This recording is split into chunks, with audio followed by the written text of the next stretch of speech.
దయచేసి మీ పరిశుద్ధ బైబిల్ గ్రంథాన్ని తెరవండి.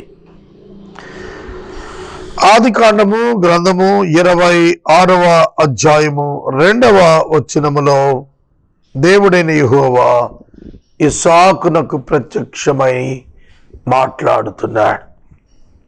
అబ్రహాము యొక్క మరణము ఆదికాండము 25వ అధ్యాయములో వ్రాయబడింది.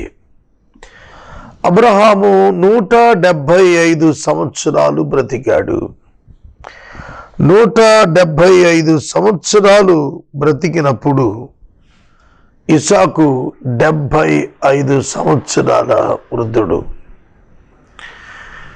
యాకోబు ఏశావు ఇద్దరు 15 సంవత్సరాల వయస్సులో ఉన్నారు అబ్రహాము మృతి పొందినప్పుడు. అబ్రహాము మృతి పొందిన తరువాత దేవుడు ఇస్సాకుతో మాట్లాడుతున్నాడు. ఇస్సాకునకు ప్రత్యక్షమయ్యాడు. అబ్రహామునకు కూడా 75వ ఏట దేవుడు ప్రత్యక్షమయ్యాడు. అలాగుననే ఇస్సాకునకు కూడా దేవుడు ప్రత్యక్షమవుతున్నాడు. Wonderful thing. 185 సంవత్సరాలు బ్రతికినటువంటి ఇస్సాకు దేవుని యొక్క అద్భుత స్వరాన్ని వినగలిగాడు. ఇస్సాకు ఒక పరిశుద్ధమైన జీవితాన్ని, పర్పస్ఫుల్ అండ్ మీనింగ్ఫుల్ లైఫ్ చూచాడు. చాలా శ్రేష్టమైనటువంటి అనుభవాలు ఇస్సాకు తన జీవితంలో నేర్చుకున్నాడు. దేవుడు ఇస్సాకుతో మాట్లాడుతున్నప్పుడు, నీవు ఐగుప్తు దేశములోనికి వెళ్ళక నేను నీతో చెప్పు దేశమందు నివసింపుము. నీవు ఐగుప్తు దేశములోనికి వెళ్ళక నేను నీతో చెప్పు దేశమందు నివసింపుము. ఈ దేశమందు పరవాసమైండుము. నేను నీకు తోడయుండి నిన్ను ఆశీర్వదించెదను. ఏలైనగా నీకును నీ సంతానమునకును ఈ దేశములన్నీ ఇచ్చి నీ తండ్రి అయిన అబ్రహాముతో నేను చేసిన ప్రమాణం నెరవేర్చి ఆకాశ నక్షత్రాల వలె నీ సంతానాన్ని విస్తరింపజేసి ఈ దేశాలన్నీ నీ సంతానానికి ఇస్తాను. నీ సంతానం వల్ల సమస్త లోకంలోని సమస్త జనులు దీవించబడుదురు. ఏలైనగా అబ్రహాము నా మాట విని నేను విధించిన నా ఆజ్ఞలను, నా కట్టడాలను, నా నియమములను గైకొనెను అని చెప్పాను. ఈ వచనము చాలా సుదీర్ఘమైనటువంటి వచనం. నేను 2వ వచనం నుండి 5వ వచనం వరకు వ్రాయబడి దేవుని చేత ఇస్సాకుకు అనుగ్రహించబడిన అరుదైనటువంటి మాటలు. ఇస్సాకునకు దేవుడు ప్రత్యక్షమైనటువంటి అనుభవం 26వ అధ్యాయంలోనే కనిపిస్తుంది. ఇస్సాకు యొక్క లైఫ్ ఎక్స్ప్లెనేషన్ చాలా తక్కువగా ఉంటుంది. అబ్రహాము యొక్క స్టోరీ ఎక్కువ రాశారు. యాకోబు యొక్క స్టోరీ చాలా ఎక్కువగా వ్రాయబడింది. కానీ ఈ ఇస్సాకు గారి యొక్క లైఫ్ స్పాన్ గురించిన డీటెయిల్స్ ప్రధానంగా అల్పంగా 1 అధ్యాయం మాత్రమే వ్రాయబడింది. 26వ అధ్యాయములో దేవుడు ప్రత్యక్షమవుతున్నాడు. ఇస్సాకుతో మాట్లాడుతున్నాడు. నీవు ఐగుప్తులోనికి వెళ్ళవద్దు, నేను నీతో చెప్పు దేశమందు నివసించు. నీవు ఐగుప్తు దేశమునకు వెళ్ళవద్దు, నేను నీతో చెప్పు దేశమందు నివసించు. ఈ దేశమందు పరవాసమయుండు, నేను నీకు తోడయుండి నిన్ను ఆశీర్వదిస్తాను. ఐగుప్తులో పరవాసిగా ఉండు. ఐగుప్తుకి వెళ్ళు, ఐగుప్తుకి వెళ్ళొద్దు. యాకోబుతో దేవుడు ఐగుప్తుకు వెళ్ళమన్నాడు, ఇస్సాకుతో దేవుడు ఐగుప్తుకు వెళ్ళొద్దు అన్నాడు. ఐగుప్తుకు వెళ్ళవద్దు. It's a great lesson. Abraham ఐగుప్తుకు వెళ్ళాడు, హాగరును తీసుకుని వచ్చాడు. సమస్య ప్రపంచవ్యాప్తంగా ఇవాళ వ్యాపించి ఉంది. సోదరుడా, సోదరి, పరిశుద్ధ లేఖనాలు ఏమని జ్ఞాపకం చేస్తున్నాయి? ఐగుప్తు నుండి నా కుమారుని పిలిచి తిని అను లేఖనము నెరవేరునట్లు యాకోబును ఐగుప్తుకు వెళ్ళమన్న దేవుడే ఇస్సాకును ఐగుప్తుకు వెళ్ళటకు అంగీకరించలేదు. ఎందుకనగా ఐగుప్తు బహు విగ్రహారాధన చేత నిండి ఉన్నది. ఐగుప్తుకు వెళ్ళవద్దు. సోదరుడా, సోదరి, మీ యొక్క జీవితంలో ఐగుప్తు అను లోకము నటనతో కూడిన, మోసముతో కూడినటువంటి లోకమునకు సాదృశ్యంగా ఐగుప్తు ఉంటుంది. కనుక వాటి యందు చిక్కుబడవద్దు. ఐగుప్తు యందు చిక్కుబడకుండానట్లు నీవు ఐగుప్తునకు వెళ్ళవద్దు అని ప్రభువు చెప్పినట్లుగా ఇస్సాకు వెళ్ళలేదు. తర్వాత 2, నేను నీతో చెప్పు దేశం ముందు నివసిస్తూ. నేను నీతో చెప్పు దేశం ముందు నివసించు. God's sovereignty. ఒక భక్తుడు ఎక్కడ నివసించాలి, ఎక్కడికి వెళ్ళాలి, ఎక్కడికి వెళ్ళకూడదు అనేది ఆయన చేస్తున్న తీర్మానం.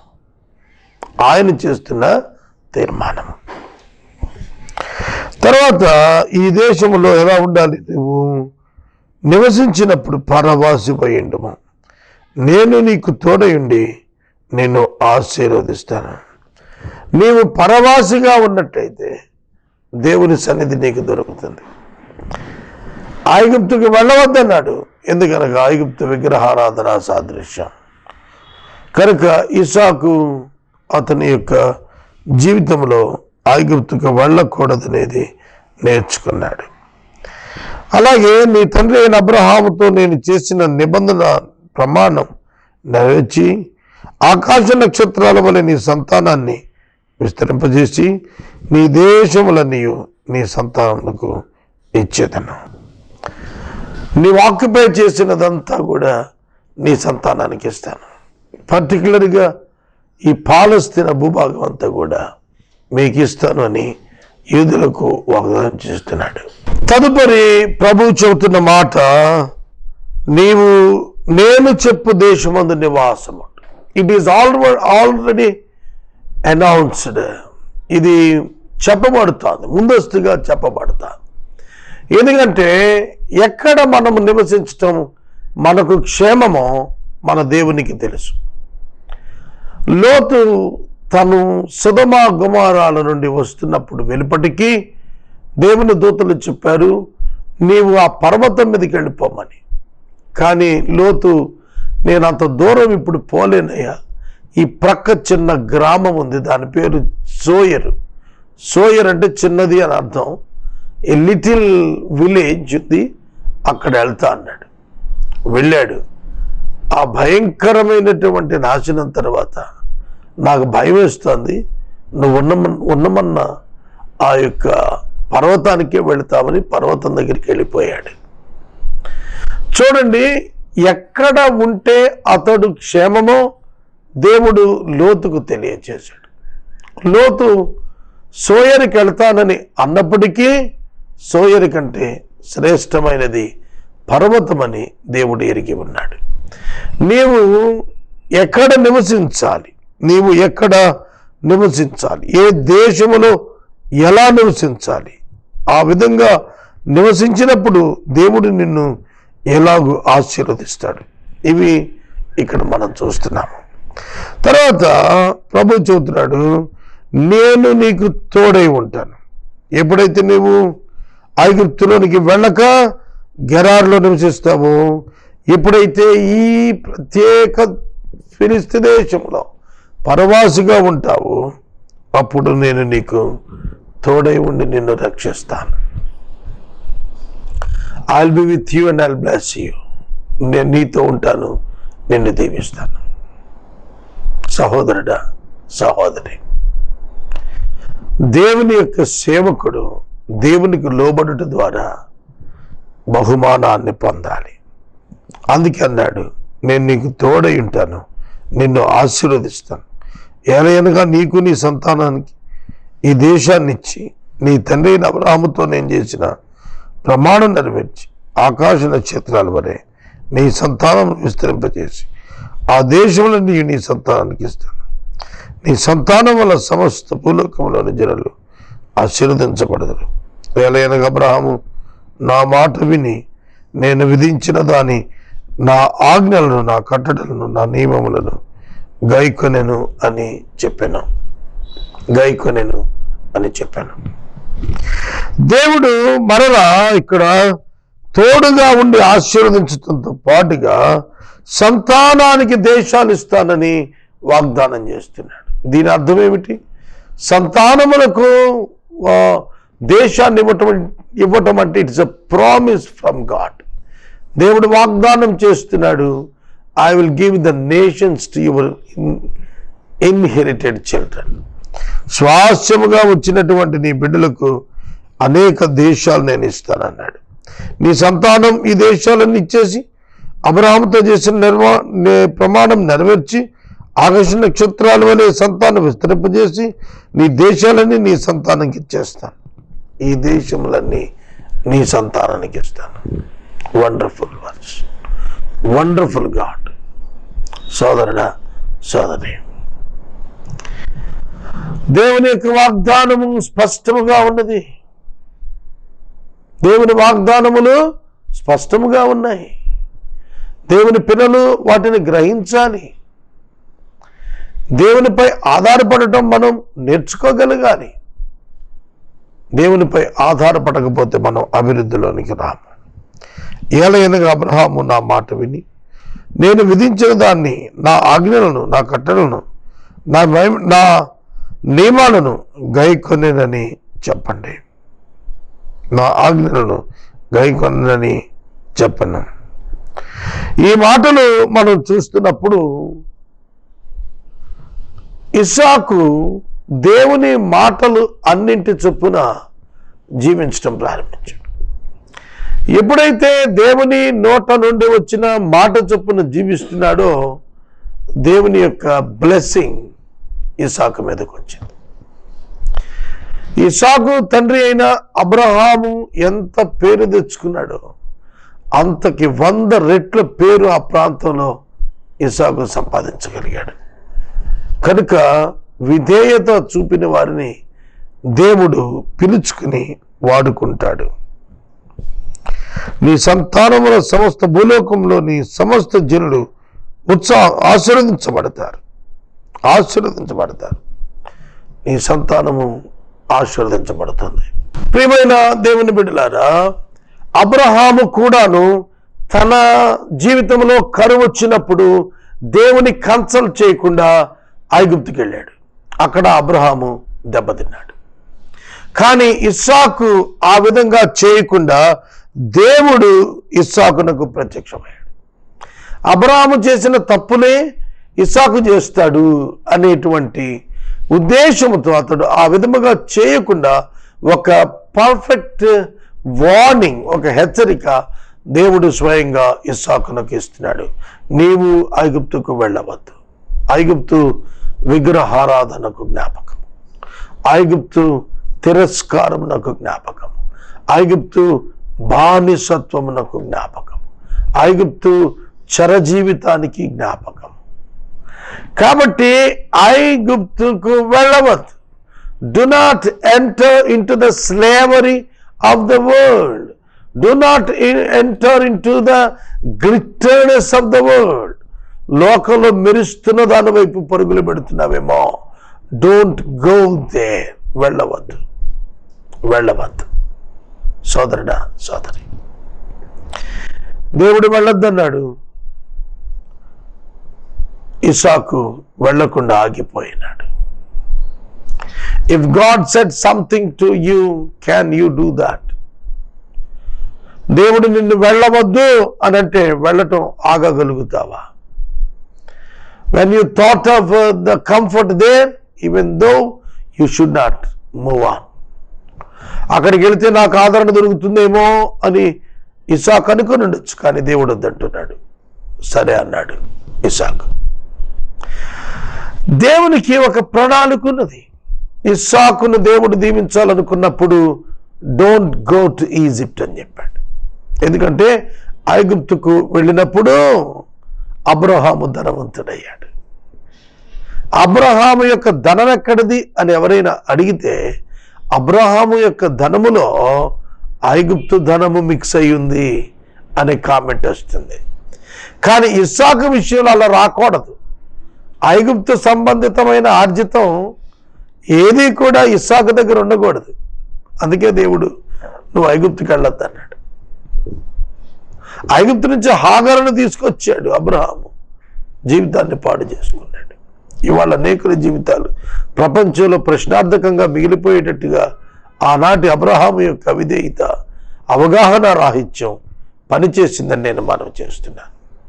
దేవుని యొక్క దాసునిగా దేవుడు చెప్పినట్లుగా ఆ దేశమందు నివసించమన్నాడు. It is a gentile land, అన్యదేశం. అది ఈ అన్యదేశంలో నివసించమన్నాడు. ఎందుకని? Witness for God in the land of gentile.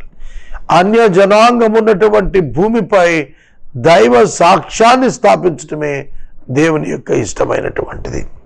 కనుక అక్కడ మనం చూస్తున్నప్పుడు ఒక ఉన్నతమైన బహుమానము ఇవ్వటానికి ఇస్సాకునకు దేవుడు ఇష్టపడుతూ ఉన్నాడు.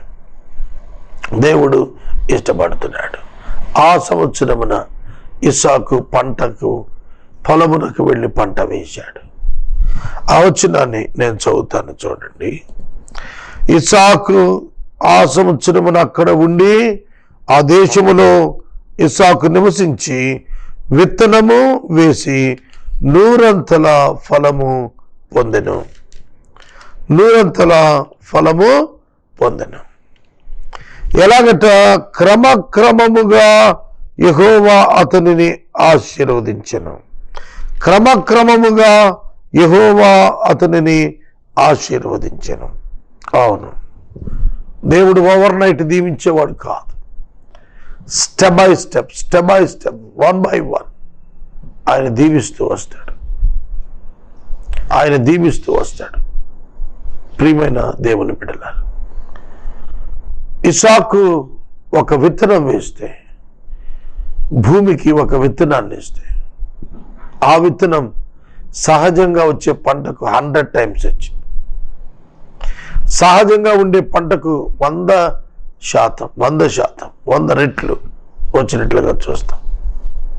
కాబట్టి 100 ఫలము పొందినట్లు, 100 ఫలము 12 వచ్చిన ఇస్సాకు ఆ దేశమందున్న వాడై విత్తనం వేసి ఆ సంవత్సరం 100 ఫలం పొందెను. యెహోవా అతనిని ఆశీర్వదించెను గనుక,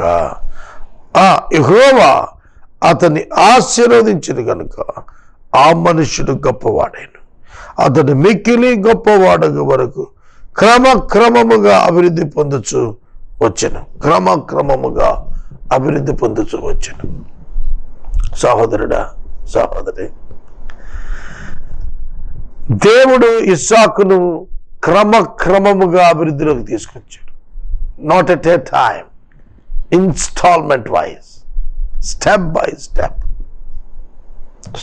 స్టెప్ ఇంప్రూవ్ అయ్యాడు. మనం కూడా స్టెప్ బై స్టెప్ ఇంప్రూవ్ అవ్వాలి తప్ప ఒకసారి తారాజుబు ఎగిరినట్టు ఎగరకూడదు. తారాజుబు ఎంత పైకి వెళ్తుందో ఎంతో వేగంగా, అంతకంటే వేగంగా నేల మీదకి వచ్చేస్తుంది. గుర్తుపెట్టుకోండి. కనుక మీరు స్థిరమైన వారిగా ఉండాలి తప్ప లోకము ఎటు వెళితే అటు వెళ్ళేవారుగా ఉండకూడదనే సందేశం ఇందులో మనం నేర్చుకుంటున్నాము. ఇస్సాకు గెరారులో నివసించాడు. ఆ చోట ఆ మనుషులు ఆ ఇస్సాకు యొక్క భార్య రెబెకాను చూచి ఆమెను పొగిడినప్పుడు అతడు ఆమెను తీసుకుని వెళ్ళే సావకాశం అతనికి కలిగినది. ఆ సందర్భంలో రెబెకా నిమిత్తము ఇస్సాకు ఆ మనుషులు తను చంపుతారేమో అని చెప్పటానికి, భార్య చక్కనిది కనుక భార్య అని చెప్పటానికి భయపడి సహోదరి అని చెప్పాడు. కానీ అబీమెలెకు రాజు కిటికీల నుండి చూచినప్పుడు రెబెకాతో ఇస్సాకు సరసమానట్టు కనపడను. ద గ్రేట్ గాడ్ ఇస్సాకు యొక్క జీవితంలో మధురమైన అనుభవాలను దేవుడిచ్చాడు, శ్రేష్టమైన అభివృద్ధిని దేవుడిచ్చాడు. ఊరకే నిలిచి చూస్తుంటే ఆశీర్వాదకరమైన ఉన్నత స్థితిలోనికి వెళ్ళేటట్టుగా దేవుడు అతనికి సహాయము చేశాడు. ఎంతగా దీవించాడంటే ఆ అబీమెలెకు ఇస్సాకునద్దకు లోయలోనికి వచ్చి సమాధానపడి వెళ్ళాడు. బెయేర్షెబా అనే బావిని ఇస్సాకునకు ఇచ్చి దేవుడు అతని వ్యవసాయాన్ని అభివృద్ధి చేశాడు. కాబట్టి ఇస్సాకు గొప్ప వ్యవసాయం గలవాడు, గొప్ప సంపద గలవాడు, గొప్ప గొర్రెలు, పశువులు, గొడ్లు, ఆస్తి, జనసమూహాలు కలిగినటువంటి వాడు కనుక ఫిలిస్తీన్ల చూపడ్డారు. ఫిలిస్తీన్ అతనికి గెంటేశారు. కానీ దేవుడు యెహోవా అతనికి తోడైండుట వారు చూచారు. ఇదే మాట గెరారు రాజు చెబుతున్నాడు. ఏమని? నిశ్చయముగా యెహోవా నీకు తోడై ఉండటం చూచితము గనుక మనకు మధ్య ప్రమాణం ఉండాలి. నిశ్చయముగా యెహోవా నీకు తోడై ఉన్నాడు.